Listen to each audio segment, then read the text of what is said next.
So, Jonathan, as we're going to go through a list of questions that, if you think that you are in a situation where you may be engaging in or moving towards addictive behavior, there's two lists of questions, and again, we're not smart enough to break these questions out. We're just reading somebody else's thoughts here.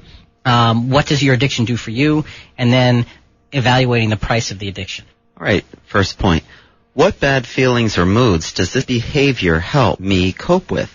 Frustration, resentment, anger, irritability, fear, boredom, depression, anxiety, tension, loneliness, stress, anxiety, sadness, etc. How does it help me cope with them? I see, that could be a good thing if it can help you cope. Okay? What positive feelings or moods does this behavior make even better? What situations does this behavior enhance? How painful would withdrawal from this substance be? And I would say the substance or activity be. Mm-hmm. To what extent does this behavior ease or reduce physical pain? How concerned am I about experiencing urges or cravings? How much do they scare me? How often and how much do I like to test my control of this behavior? See how close I can come to the edge without slipping over. And there's an interesting question. How often and how much do I like to test my capability for this behavior? See how much I can drink. How much do I enjoy the high? What exactly about the high is satisfying? How much does this behavior help me socialize and fit in with others? How much do I seem to need this behavior in order to feel normal? What does feeling normal mean to me? How often do I use this behavior to help me cope with conflicts with others? So these are good questions that you put on the table and say, you know what, these are questions that could be, say, okay, there's things that I do, and there could be positive responses to a lot of these, and these are the reasons I do them. And these are the questions you need to ask. Right, and those are good questions, and there could be good answers for them. The flip side is, what's the downside of all of that? Well, first we're going to take our call. And we don't have a lot of time. So. Welcome to Christian Questions. This is Jonathan and Rick. Who are we speaking with? I'm back again, if I may. Yes. Julius had called in with the observation that liberty consists of doing not what we want to do, but what we ought to do. Mm-hmm. But this opens the door again to the interference of a third party, for who, if not we, is to tell us what we ought to do. That's a good point. And take religion. Would you care? Would you care to be a Christian or a Jew trying to practice your faith in Iran? I would not. Because people in power know what we ought to be doing religiously, and it wouldn't be Judaism or Christianity. Mm-hmm. But, you're also, though, in a situation there where the liberty does not exist on a regular basis.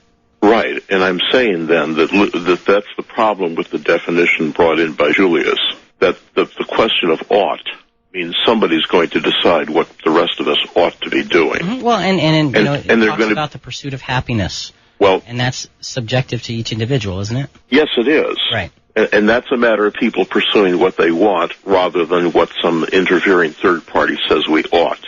And liberty, which is being curtailed by meddling third parties, isn't really often liberty at all. All right. Good point. Oh, my gosh. I can hear from the note in your voice that I'm being ushered off the air. Well, it's getting near the top of the hour there, brother. Oh, I understand that. Well, I'm warning you. I'll be back probably. Okay. Best wishes. Bye. Thanks, Don. And, what you have is you have two different sides of the same issue looking at liberty and freedom. And there's much value in what Don has had to say. Mm-hmm. Okay? Definitely. There's value in what Julius has had to say. Yes. It's somewhere in between the two lies the combination of personal freedom with responsibility to those around us. We essentially, in many ways, are our brother's keeper. And I think that's what freedom really boils down to. It's not freedom just for me. It's freedom for me in the context of others being free as well. And how do you define that? That's not our real subject, though, folks. We're talking about addictions and addictive behavior and how to understand it and pinpoint it, and perhaps some things we can do to avoid having it be overtaking our lives. Well, Rick, let's talk about evaluating the price of the addiction. How much more productive would it be if non-preoccupied and obsessed with this behavior? Okay, so if I wasn't preoccupied and obsessed with this behavior, right, how much more productive would I be? That is a very important question. How much more time would I have? That's right. How much more energy and stamina would I have? How would my health improve? How much more money would I have? How much would my self-respect, self-esteem, pride, and sense of self-control increase? How much more control of my emotions would I have? How much more honest would I be with myself? How much more clearly would I think? How much would my memory improve? What legal problems could I avoid? There's another telling question. How would my sex life improve? How much guilt would I be able to let go of? How would my sleep improve? How would I feel in the morning? How would my appearance improve? How would my driving improve? How much would my overall alertness and concentration improve? How much better a spouse, parent, friend, employee, etc. would I be? What pleasures could I experience that it is difficult or impossible to experience now?